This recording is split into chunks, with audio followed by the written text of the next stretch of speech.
الحمد لله نحمده ونستعينه ونستغفره ونؤمن به ونتوكل عليه ونعوذ بالله من شرور أنفسنا ومن سيئات أعمالنا من يهده الله فلا مضل له ومن يضلله فلا هادي له ونشهد أن لا إله إلا الله وحده لا شريك له ونشهد أن سيدنا وسندنا ومولانا محمدا عبده ورسوله أما بعد فأعوذ بالله من الشيطان الرجيم بسم الله الرحمن الرحيم يا أيها الناس اعبدوا ربكم الذي خلقكم والذين من قبلكم لعلكم تتقون الذي جعل لكم الأرض فراشا والسماء بناء وأنزل من السماء ماء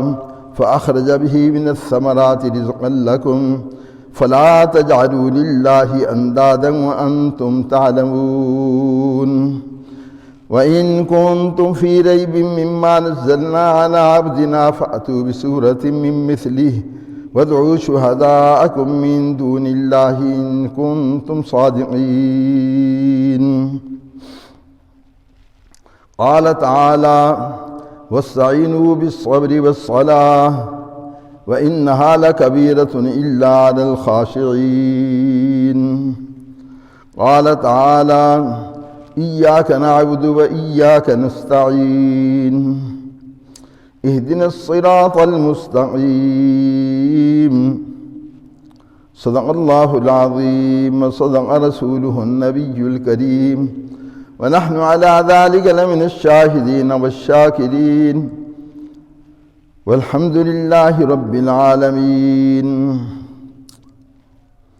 قال رسول الله صلى الله عليه وسلم لا يؤمن أحدكم حتى يكون هواه تبعا لما جئت به أو كما قال.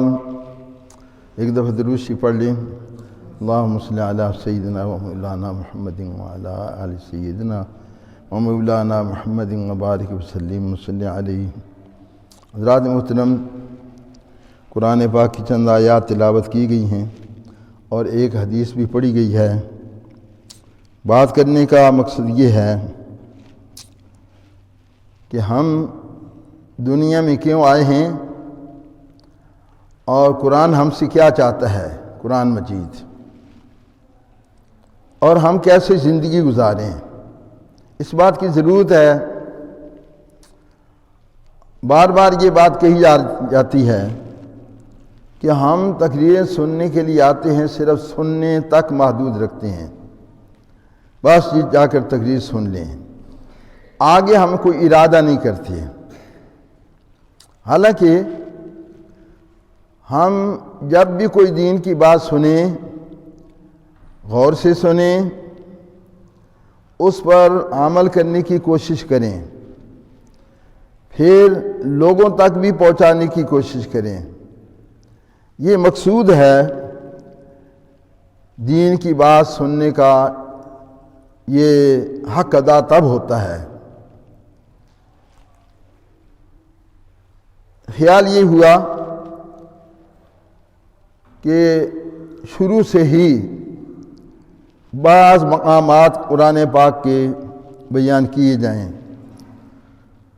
پہلی سورت، پھر دوسری سورت بقرہ ہے، پہلا پارہ ہے. تھوڑے سے وقت کے اندر، ٹائم بہت تھوڑا ہوتا ہے. سب سے پہلی اور بنیادی بات عقیدہ ہے، یہ بات یاد رکھیں. اور عقائد میں بھی سب سے پہلا عقیدہ عقیدہ توحید ہے، اور دوسرا عقیدہ عقیدہ رسالت ہے. ہیں سارے عقائد لازم اور ضروری، لیکن ان کی اہمیت ایسی ہے کہ عقیدہ توحید کی سب سے زیادہ اہمیت اور ضرورت ہے کہ ہم اللہ تبارک و تعالیٰ کو پہچانیں عقیدہ توحید ہی کے ساتھ. اللہ کو ماننے والے تو بے شمار ہیں دنیا کے اندر، بہت ہی کم لوگ ایسے ہیں جو اللہ کو نہیں مانتے. بے شمار مذاہب ایسے ہیں، یہاں تک کہ ہندو بھی مانتے ہیں، سکھ بھی مانتے ہیں، اور عیسائی بھی مانتے ہیں، یہودی بھی مانتے ہیں اللہ کو، لیکن اللہ کو وحدہ لا شریک نہیں مانتے۔ جب تک یہ عقیدہ نہ ہو اس وقت تک آدمی نے توحید کا اقرار نہیں کیا، توحید کو نہیں مانا۔ عقیدہ یہی ہو کہ اللہ اپنی ذات میں بھی وحدہ لا شریک ہے اور اللہ اپنی صفات میں بھی وحدہ لا شریک ہے، اور اس کی عبادت میں بھی وحدہ لا شریک سمجھ کر اس کی عبادت کی جائے، کسی اور کی عبادت کی اجازت نہیں ہے۔ لا الہ الا اللہ، اللہ کے سوا کوئی عبادت کے لائق ہے ہی نہیں۔ جتنی عبادت کی قسمیں ہیں وہ ساری کی ساری اللہ کی ذات کے لیے مخصوص ہیں۔ جیسے ہم التحیات میں ہر نمازی پڑھتا ہے، التحیات للہ والصلوات والطیبات، یا اللہ میری زبانی عبادتیں اور میری بدنی عبادتیں اور میری مالی عبادتیں صرف اور صرف اللہ کے لیے ہیں، اس کے اندر کوئی اور شریک نہیں ہے۔ جتنی عبادات کا تعلق زبان سے ہے، جتنی عبادات کا تعلق جسم سے ہے، جتنی عبادات کا تعلق مال سے ہے، یہ ساری صرف اور صرف اللہ کے لیے ہے۔ اور اس کے لیے خلاصہ ہے قرآن پاک سورۃ فاتحہ۔ اس کے اندر ایک آیت ایسی ہے جو اللہ کا تعارف کرا رہی ہے، پھر دعا ہے یا اللہ سیدھے راستے پر چلا۔ وہ کیا ہے؟ ایاک نعبد و ایاک نستعین، اے اللہ ہم تیری ہی عبادت کرتے ہیں اور تجھ ہی سے مدد مانگتے ہیں۔ یہ بالکل واضح ہے، اس کے اندر کوئی دوسرا معنی نہیں ہو سکتے، کوئی دوسرا ترجمہ نہیں ہو سکتا کہ مدد بھی صرف اللہ سے مانگیں۔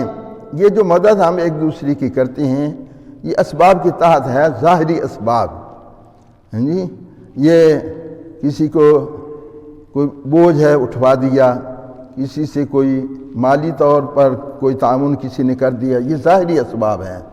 حقیقی مدد صرف اللہ ہی کے لیے ہے، اللہ سے مانگی جاتی ہے، جو اللہ کے ساتھ کسی کو شریک نہیں کیا جاتا۔ ایسے یاد رکھیں زبان سے تعلق ہے دعا، دعا بھی خالص اللہ کے لیے، کسی اور سے مانگنے کی اجازت نہیں ہے، یاد رکھیں۔ دعا مانگنا اور جو اللہ کے اختیار میں سارے کی ساری باتیں ہیں جو مخصوص اللہ سے مانگا جاتا ہے وہ کسی اور سے نہیں مانگ سکتے۔ مثال کے طور پر رزق دینے والی ذات اللہ، عزت دینے والی ذات اللہ، نفع پہنچانے والی ذات اللہ، نقصان پہنچانے والی ذات اللہ، اور عزت دینے والی ذات اللہ، ذلت دینے والی ذات اللہ۔ اس کی تفصیلات ہیں قرآن پاک کے اندر۔ یا اللہ پاک کی ذات ہے کہ جس سے مانگا جائے، یا اللہ میری پریشانی دور فرما دے اور کوئی دور نہیں کر سکتا، میری بیماری دور کر دے اور کوئی دور نہیں کر سکتا، یا اللہ مجھے زندگی والی اولاد عطا فرما دے اور کوئی اولاد عطا نہیں کر سکتا، صحت دے دے اور کوئی صحت دے نہیں سکتا، وَإِذَا مَرِضْتُ فَهُوَ يَشْفِينِ، اس وقت میں بیمار ہوتا ہوں تو وہ شفا دیتا ہے۔ ٹائم بھاگ رہا ہے، یہ تو ہے صرف ترجمہ ایاک نعبد و ایاک نستعین، اے اللہ ہم تیری ہی عبادت کرتے ہیں اور تجھ سے مدد مانگتے ہیں۔ عبادت کی جتنی قسمیں ہیں وہ صرف اللہ ہی کے لیے ہیں۔ اور پہلے بارے کے اندر ایک آیت تلاوت، تیسرا رکوع شروع ہوتا ہے، یہ اللہ اپنا تعارف کرا رہا ہے کہ اللہ کون ہے۔ وہ تو کوئی آیات کے اندر تعارف ہے، یہ سنیں ایمان تازہ ہوتا ہے۔ یا ایھا الناس، اے پوری دنیا کے انسانوں، خطاب کے لیے دو لفظ آتے ہیں قرآن پاک کے، دو قسم کے خطابات ہیں۔ ایک یا ایھا الذین آمنو، ایک یا ایھا الناس۔ جہاں یا ایھا الناس آتا ہے وہاں مقصود ہوتا ہے عقیدہ بتانا، ایمان بتانا، اور یہاں یا ایھا الذین آمنو آتا ہے وہاں مقصد ہوتا ہے اعمال بتانا کہ اس پر عمل کرو، اس پر عمل کرو، اس پر عمل کرو، اس پر عمل کرو۔ وہاں یا ایھا الذین آمنو آتا ہے۔ یہ یا ایھا الناس کے اندر تمام انسان آ جاتے ہیں، مسلمان بھی اور غیر مسلم بھی آ جاتے ہیں، سب کو مخاطب کیا جا رہا ہے۔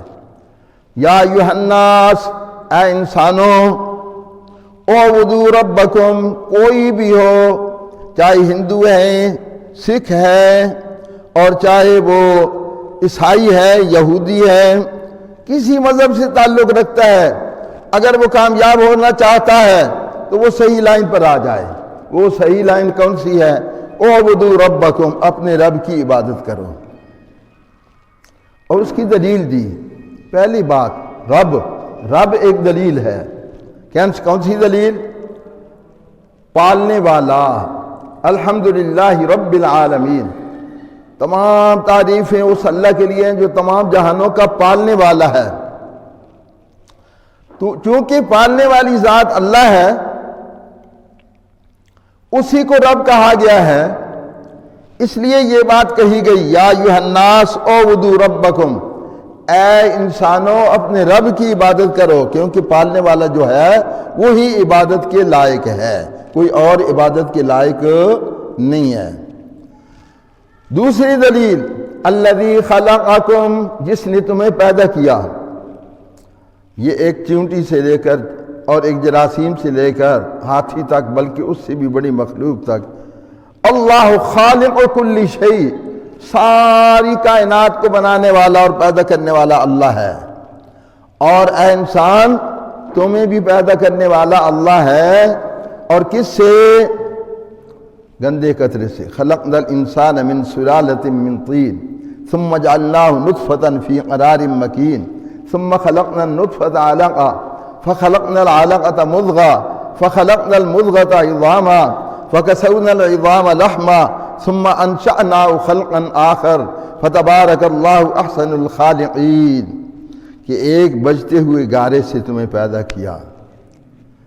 اللہ اکبر۔ پھر اس سے ماں کے رحم کے اندر وہ ایک بوند، ایک قطرہ وہ ٹپکایا گیا، اس سے تمہیں پیدا کیا گیا، نطفہ۔ ثم من نطفۃ علقہ، پھر اس نطفے کو ایک لوتھڑے کی شکل میں تبدیل کرنے والی ذات اللہ۔ فخلقنا العلقۃ مضغۃ، پھر اس لوتھڑے کو اس ایک بوٹی کی شکل میں، سخت گوشت کی صورت میں تبدیل کرنے والی ذات کون ہے؟ اللہ۔ فخلقنا المضغۃ عظاما، پھر اس بوٹی کے اندر سارے اعضاء یعنی ہڈیاں ڈالنے والی، ہڈیاں بنانے والی، کتنی ہڈیاں ہیں یہ اللہ کی ذات کو معلوم ہے، جو انسان کی جسم کے اندر اللہ پاک ہڈیاں بنا رہا ہے۔ سر کے اندر ہی بے شمار اللہ تبارک و تعالیٰ نے نسیں رکھی ہیں، ہڈیاں رکھی ہیں، اور اعضاء کے اندر بھی رکھی ہیں، جسم کے اندر بھی رکھی ہیں۔ اگر ہڈی نہ ہو تو آدمی لوتھڑے کا لوتھڑا رہے، نہ چل سکے، نہ بیٹھ سکے، نہ اٹھ سکے۔ فخلقنا المضغۃ عظاما فکسونا العظام لحما، جس وقت مکمل ہوا پھر سارا مکمل کیا، اس کے اوپر گوشت چڑھا دیا۔ ثم انشأناه خلقا آخر، پھر ہم نے مکمل اس کی پیدائش مکمل کی اور اس کے اندر روح ڈالا۔ اللہ اکبر۔ اور یہ بات فرمائی، اعبدوا ربکم الذی خلقکم والذین من قبلکم، تمہیں صرف پیدا نہیں کیا، اتنے انسان پہلے گزرے ہیں، سب کو پیدا کرنے والی ذات اللہ ہے۔ لعلکم تتقون، اب یہ بھی سوچنے کی بات ہے، ذرا غور طلب بات ہے کہ عبادت اللہ کی کیوں کرو؟ تاکہ تم پرہیزگار بن جاؤ، اللہ سے ڈرنے والے بن جاؤ، اور پرہیزگار ایسے بن جاؤ کہ اللہ کی نافرمانی سے بچو، اللہ کا حکم پورا کرو۔ تتقون، عبادت کا مقصد ہے کہ آدمی پرہیزگار بن جائے، اللہ سے تعلق پیدا ہوتا ہے۔ جب اللہ سے تعلق پیدا ہوتا ہے تو اللہ کا خوف بھی آتا ہے، اللہ کی محبت بھی آتی ہے۔ اور تعلق کس سے پیدا ہوتا ہے؟ عبادت سے. کس سے پیدا ہوتا ہے جی؟ عبادت سے. جب عبادت کریں گے اللہ سے کا تعلق پیدا ہوگا اور اللہ سے ربط پیدا ہوگا اور اللہ کو آدمی پہچانے گا. پھر اس کا خوف بھی آئے گا، گناہ سے بچے گا، اس کی محبت بھی آئے گی، عبادت کرے گا. الذی جعل لکم الارض فراشا، اللہ پاک فرما رہے ہیں اور بھی سنو نا میری باتیں، یہ تمہارے لیے زمین بچھونا بنا دی، یہ کس نے بنائی؟ والسماء بناء، آسمان کو چھت بنا دیا، یہ کس نے بنایا؟ وانزل من السماء ماء، پھر تمہارے لیے بارشیں نازل کی ہیں آسمان سے یعنی اوپر سے. فاخرج به من الثمرات رزقا لکم، پھر زمین سے تمہارے لیے مختلف قسم کے پھل اور اجناس اگا دی، وہ تمہارا رزق ہے. ہر چیز کا ذائقہ علیحدہ، ہر چیز کا فائدہ علیحدہ. کتنے پھل ہیں، بے شمار ہیں. فلا، اب مقصود کیا ہے؟ اتنی نعمتیں اللہ نے کیوں دی ہیں؟ لَتُسْأَلُنَّ يَوْمَئِذٍ عَنِ النَّعِيمِ، قیامت کے روز اللہ پوچھیں گے ان نعمتوں کے بارے میں. اور پھر ایک اور بات ضروری ہے کہ جب سارے کام اللہ نے کیے ہیں تو تم اپنا رخ کسی اور کی طرف کرتے ہو. فَلَا تَجْعَلُوا لِلَّهِ أَنْدَادًا، اللہ کے ساتھ کسی کو شریک نہ بنانا. یاد رکھو یہ سارے کام اللہ کر رہے ہیں. پالنے والا بھی وہی ہے، پیدا کرنے والا بھی وہی ہے، تمہیں رزق دینے والا بھی وہی، تمہیں کتنے پھل دینے والا بھی وہی، کتنے کھانے کی چیزیں لحومات شحومات بھی دینے والا وہی. پھر اللہ کو چھوڑ کر کسی اور کی طرف متوجہ ہو. فَلَا تَجْعَلُوا لِلَّهِ أَنْدَادًا، پھر اس کے ساتھ کسی اور کو شریک نہ بنانا. یہ قرآن ہے، کوئی ایک بات بھی اس میں سے اپنے پاس سے نہیں کی جا رہی. یاد رکھو کسی اور کی طرف رخ نہ کرنا، اسی کی طرف رخ کرنا، عبادت اسی کی کرنا. فَلَا تَجْعَلُوا لِلَّهِ أَنْدَادًا وَأَنْتُمْ تَعْلَمُونَ، اور تم جانتے بھی ہو اس بات کو. اللہ پاک ہمیں عمل کرنے کی توفیق عطا فرمائے. سنتیں پڑھ لیں.